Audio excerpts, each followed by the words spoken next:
So what this activity is, it's a nature scavenger hunt, and I will provide a checklist attached with this video so that you'll be able to go outside and find your items, and then you'll be able to turn the items that you find into a nice little shadow box. So this will be a fun activity that you can do with your family, the other people in your household, or with your kids. It's going to be really fun. So first thing that you're going to need, I have attached this checklist like I said before, and this just has certain items on the checklist that you may need. You can look to see if there's items on here that would be in your yard that aren't on this list. That would be really fun. I can't wait to see what you guys make. But just a couple suggestions on this list are pine cones, pecans, acorns, sticks, leaves, flowers, pine straw, and vines. So I do not have all these items in my yard, but this is just a great suggestion list that you can use at first. The next thing that you will need is glue. The shadow box that I made did take 2 to 3 bottles of this glue. So I have tons of bottles of these, but you can get this at Walmart. It's very inexpensive, just plain old school smart glue. The next item that you will need is a shoebox lid. This is what you're going to make out of your shadow box, and I would definitely recommend getting a thicker cardboard lid versus more the flimsy lid, because you are going to put a lot of glue into your lid and you don't want it to seep through.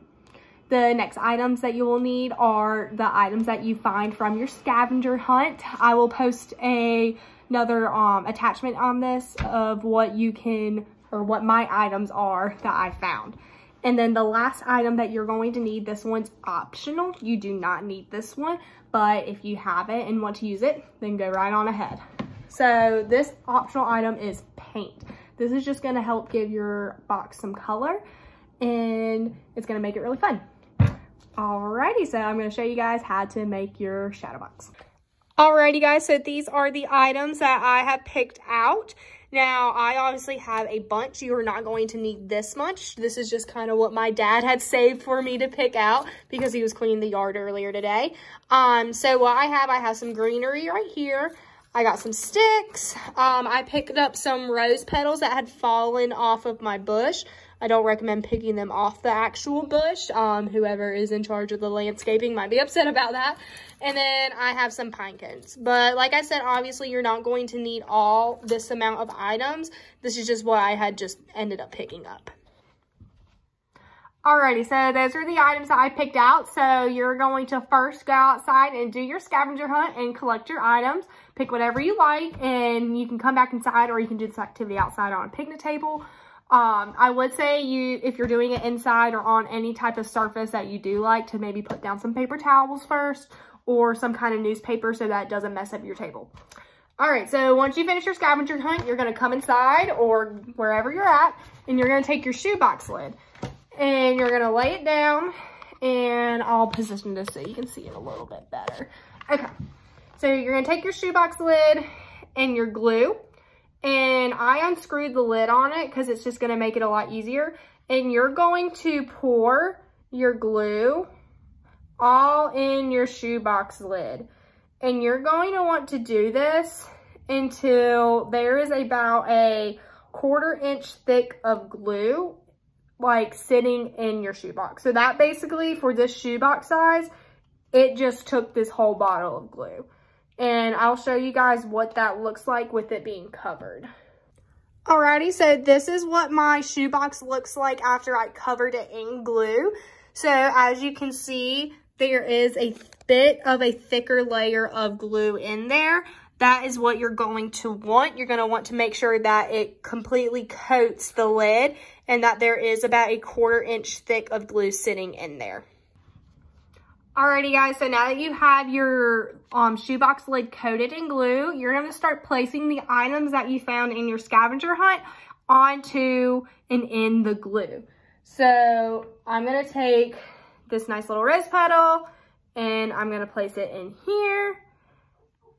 And you're going to want to make sure that it gets pretty saturated in the glue so that it will be able to stick and hold in place.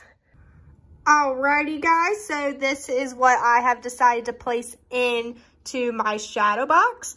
So as you can see, the glue is pretty thick, and you're gonna want to have your items submerged in the glue pretty thick as well to make sure that they stay in place. Obviously, when you first put them in, they're gonna move around because it's not dried yet. But you're definitely going to want to make sure that the lid you choose is a thicker lid, because if not, if you have like a very flimsy lid, it can seep through, and you do not want that.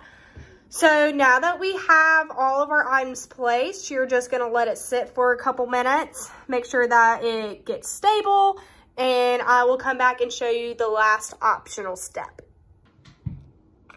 Alrighty guys, so this step is the optional step. You do not have to do this unless you want to, and if you don't have paint, that's completely fine as well. So I just have a basic washable Crayola tempera paint. You can get a paintbrush if you want to. I'm just choosing not to. I'm just gonna end up using this and kind of splattering it on here because it does have a lid where I'm able to do that. But if you don't have a paint that is like that, then I would suggest getting a paintbrush. So all I'm going to do is I'm just going to kind of squeeze and splatter the paint onto my shadow box and where the glue and all the items are. So I'm just going to do that. And whenever I'm finished, I will show you guys what this looks like.